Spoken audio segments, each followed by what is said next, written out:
آج جس طرح سے املاک کو، سرکاری گاڑیوں کو نقصان پہنچایا گیا، نظر آتش کیا گیا، کارکنوں کے، یا میں یہ کہوں گا کہ شرپسندوں کے جمع غفیر میں خود کو انہوں نے چھپا کے انسانی ڈھالیں بنا کے پروسیس آف لا کی جس طرح سے دھجیاں اڑائی گئی ہیں، وہ ہم سب کے لیے ایک لمحہ فکریہ ہے۔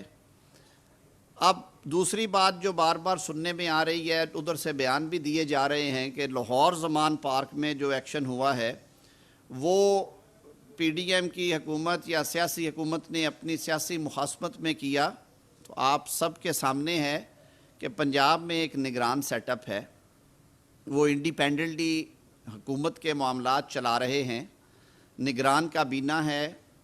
اس نگران کابینہ نے الیکشن کمیشن کی اجازت سے یہاں پہ انسپیکٹر جنرل آف پولیس اور دیگر افسران جو ہیں ان کو تعینات کیا۔ ایک ایسے چیف سیکرٹری کی تعیناتی کی ہے جو کہ خان صاحب کے دور میں تھرو آؤٹ پنجاب میں پوسٹڈ رہے ہیں اور بڑی اچھی شہرت کے آفیسر ہیں، وہ ان کے senior member board of revenue تھے۔ تو اس سارے کے باوجود اگر آپ نے ایک نیوٹرل سیٹ اپ کو بھی مجبور کر دیا ہے کہ وہ ریاست کو بچانے کے لیے، شہر کے امن کو بچانے کے لیے اور ریاست کے اندر ریاست بننے سے روکنے کے لیے انہوں نے اگر ایکشن کیا ہے، اور پرسوینٹ ٹو دا پریویس ایونٹس، یعنی کہ انہوں نے ان دا لائن آف ڈیوٹی کیا،